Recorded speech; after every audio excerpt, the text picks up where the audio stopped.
Ladies and gentlemen, boys and girls, welcome back to another episode of One with 1 NIL, and I'm joined today by a very special guest, Melbourne City superstar Carly Roestbakken. Carly, how you feeling? Good. Oh, I butchered it, did I? No, you said it fine, it's right. I'm used to it anyways. Carly, how you feeling? Got plenty of football to talk about. Obviously, right now, World Cup fever's in the air. We've got to talk about you wearing Melbourne City jacket. We've got to talk about your time at Melbourne City, Canberra United in the past, representing Australia at a young level as well. But before we do that, first of all, how are you? Off season, what's it like for you? Yeah, it's good actually. I have never really had an off season, so it's kind of nice to be able to have a bit of downtime. But I'm also doing rehab at the moment, so I'm still at the club most days, trying to keep my fitness up, getting my foot back so I can be ready for the next season. So it's good, but I'm still working hard, but it's also nice to be able to have some downtime. That's it. Bit of a break before I guess the season starts. But even though the A-League Women's competition is finished for now, World Cup's been going on. How excited has it been for you? And I guess, have you been tuning in? Is there someone that's caught your eye in particular? Or? Oh, it's been unreal.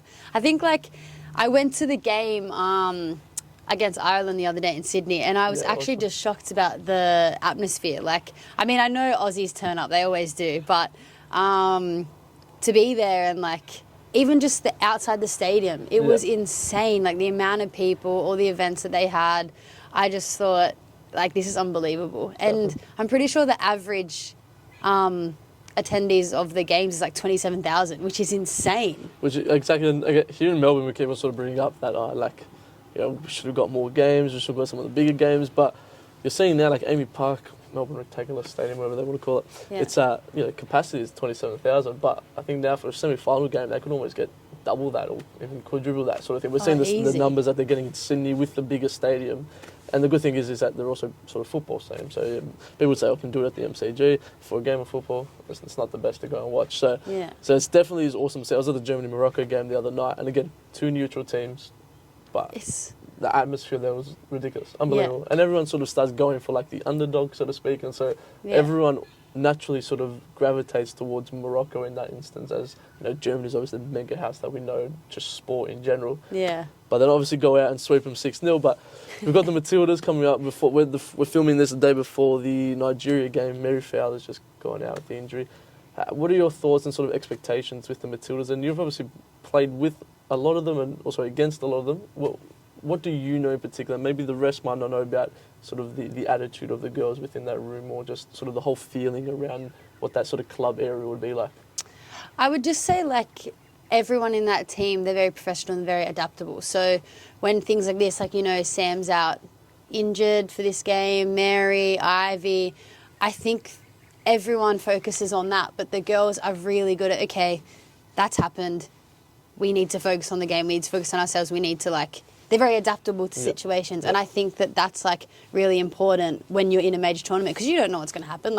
We had no idea that Sam was going to get injured for the first game, which is very unfortunate. But I think that's one of the best traits with everyone, with the Matildas in general, because like I said, you don't know what's going to happen. You need to be able to turn up with anything, and I think that's they have that attitude, so it's the best quality. Definitely. Well, and that's the thing that I think shows that they seem like such a close-knit group as well, where yes, players are going down injured and things might be looking against them, but there's players in the squad that could come in and fill the role. Maybe not to the extent of Sam Kerr, but everyone has a role to play, which is something good to see. Now, we'll focus on you as well.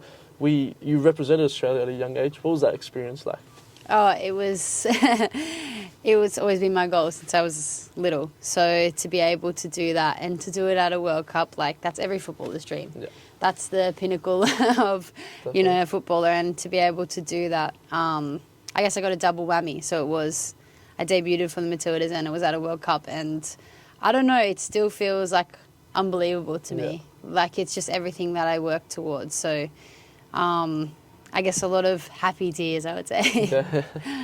Definitely. I mean, at the same time, we look at, there's the likes of Cooney Cross, these young players coming in, and I just recently had that interview and she's speaking about the influence that someone like Katrina Gorries had on her. Was there someone when you were in the camp at the time in that instance, or even someone now within the club level, that you were sort of able to lean a bit of a shoulder on or just sort of get mentored by? I think going in to the Matildas, because I was brought in right before the World Cup when they were overseas. So it was definitely Laura Alloway. She took me under her wing. Same with Ivy. they both took me under their wing, and I was so grateful for them, and I really clicked with them. And going into like a high pressure situation like that, it was good to have someone older and someone that, I guess, like, they really believed in me, especially Laura. But also, like, at club level, I was, I guess, Ellie. I played with her at Canberra, and, you know, we play the same position, and I just, like, she's an unbelievable player, but she is just so good to be around as well. So she definitely, when I went into that environment, she helped me a lot. Definitely. Well, and I think that's the other thing that we mentioned before, like the sense of a close-knit group. It seems like everyone's sort of willing to help each other. From the outside, obviously, I've got no idea what happens behind the closed doors, but it seems like that there is that environment across for everyone as well. You mentioned playing at Canberra with Ellie. You made your debut at 15 years old, and then, if memory serves me right, you came on, scored 83rd minute as well in your debut match against Melbourne City. What was that experience? I mean, for any 15-year-old, that's the dream. You couldn't have stopped your career there. And there's kids and people and players who said that that's the moment they live for, and you did that straight away. What was that experience like for you as a 15-year-old especially? Well, that season, I just remember me and my best friend Laura, we were just like training on with Canberra United, and then we got a contract. So that season I was like, yeah, we're just training. Like, didn't expect to get any game time. And then very fortunate, like, things, I guess, went my way, and I made my debut, and then the next game or 2 games later or whatever, that was the City game. And I remember actually going into that game, and I was just like so pumped. Like, I didn't, like, when you're there, you don't care how many minutes you get. You're just soaking everything in. And I actually remember going, oh, like, if I go on that, I really want to score. And I remember saying that, and I was with Hayley Rasso, and I said to her, I was like, yeah, I really want to score, Ras, like, when I go on. And like, I was like, I don't know. But then when it happened, I was like, you know, it was like a little kid in a candy store, you know, like, you just don't know, like, what's happened and whatever. And my parents were at that game too. They came to Melbourne, and I was like, it was just the best feeling, honestly. Like, I don't know. Like you said, it's any footballers, like, they would love to do that. So it's just something that you can't, it's just the best feeling. 100%. All the adrenaline rush would have been unbelievable, You've now made the move over to Melbourne City. What was that sort of transition like from Canberra and then coming to Melbourne City? And we know, obviously, within that City football group, Melbourne City, especially in the A-League, across both competitions, feels like, you know, the facilities and just the structure of everything feels like it's second to none. What was that transition like for you, coming from Canberra United, which is just the women's team, to a sort of massive franchise like that City football group? Yeah, well, I did go overseas beforehand. So I had a couple of years overseas, and then I came back. But like I said, Canberra's like my first club, my home team. Like, I have so much respect, and I love them so much. So, but the transition, like, I can't tell you enough, like, how much I love being at City.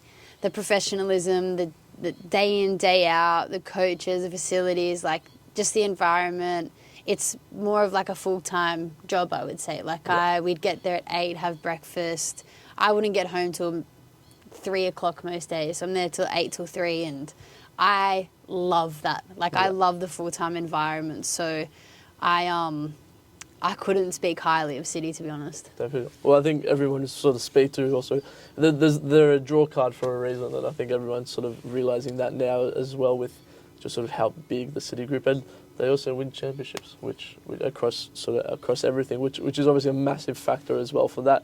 For you, where do you sort of see your next steps within, I guess, yourself as a player, or you know, whether it's at City, whether it's the Matildas, or where do you see yourself going forward? What sort of personal goals for you?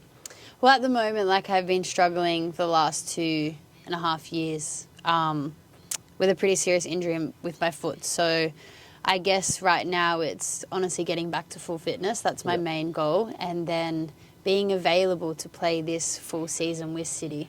That's the only thing that I'm really thinking about. Like, I just want to play day in, day out, and just play consistent minutes, and get back to just playing football all the time. Okay, so that's my number one goal at the moment. Awesome. Now, obviously, we've got the World Cup. Before we leave, the World Cup's on now. We spoke about how crazy the fans have been, the stadiums have been full. What sort of something that you, as a player especially, will hope to see happen after this World Cup? Because the momentum is there. We saw it with the Men's World Cup. Even though it wasn't here, we saw the fans get around it, people get around it. What's something for you, especially as a player representing Melbourne City in the A-League Women's competition, that you hope everyone just sort of becomes a little bit more aware of once the World Cup's done? To fill out stadiums with the A-League and realise that the A-League across both men and women is a good league. 100%, and it's like to get around, because we can see like we have so many people turning up to football games now, like for the national team. So like I think the A-League is very underestimated, and I think that would be the biggest things for everyone to just realise how good it is. Definitely. And to get more people at the games. Definitely. Well, a lot of the Matildas squad either play or played in an A-League team, which previously, as we mentioned, Ellie Carpenter, the likes of her, Haley Razzo. So, Carly, thank you very much for stopping by. I'm glad we got the starting process out of it. We had a bit of a jump scare for you at the beginning, but thank you very much. Hopefully next season goes as you planned in Melbourne City. I'm a Melbourne Victory fan, so I hope you're good. That's good, but not too good. And we'll keep an eye out on the Matildas as well. Make sure to follow Carly. I'll leave all the links down below for Carly as well. Keep an eye out on her next year, and we'll take it from there. See you guys next week. Sweet. Thanks, guys.